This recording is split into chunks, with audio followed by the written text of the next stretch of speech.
राधे राधे दोस्तों, आपका हमारे YouTube चैनल दिव्य भक्ति ज्ञान वेद में हार्दिक स्वागत है।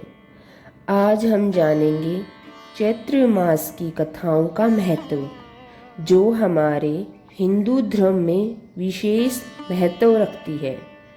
इस मास में भगवान की पूजा, व्रत व कथा सुनने की परंपरा होती है।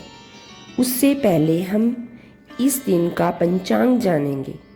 8 मार्च 2026 को रविवार दिन है और इस दिन कृष्ण पक्ष की पंचमी तिथि रहेगी। स्वाति नक्षत्र और ध्रुव योग के कारण इस दिन सामान्य रूप से ठीक माना जाता है, लेकिन नए शुभ कार्य करने से पहले राहु काल से बचना चाहिए। इस मास में कथा सुनना और पूजा करना पुण्यदायक माना जाता है। इससे व्यक्ति को मानसिक शांति और जीवन में सुख समृद्धि की कामना की जाती है। इसलिए चैत्र मास की कथा के अध्याय 4 में मुख्य रूप से भक्ति, धर्म और दान के महत्व का वर्णन किया गया है। आओ चलें, अब हम अध्याय 4 की कथा आरंभ करते हैं। एक बार एक गरीब लेकिन बहुत धर्मपरायण व्यक्ति था। वह सच्चे मन से भगवान की भक्ति करता था और हमेशा अच्छे कर्म करने की कोशिश करता था।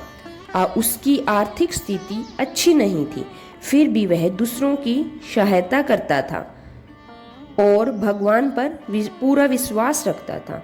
जब चैत्र मास आया तो उसने पूरी श्रद्धा से और विश्वास के साथ व्रत रखा, भगवान की पूजा और कथा सुनी। उसने अपने सामर्थ्य के अनुसार दान भी दिया। उसकी सच्ची भक्ति और श्रद्धा से भगवान बहुत प्रसन्न हुए। कुछ समय बाद उस व्यक्ति के जीवन में सुख और समृद्धि आने लगी।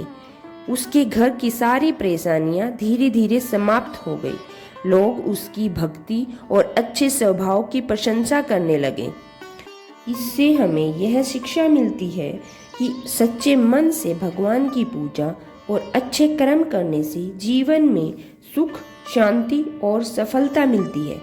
इस अध्याय में यह भी बताया गया है कि मनुष्य को कभी भी अहंकार नहीं करना चाहिए और हमेशा सत्य, दया और धर्म के मार्ग पर चलना चाहिए। जो व्यक्ति चैत्र मास में व्रत, पूजा और कथा सुनता है, उसे भगवान की कृपा प्राप्त होती है और उसके जीवन के कष्ट दूर हो जाते हैं। धन्यवाद।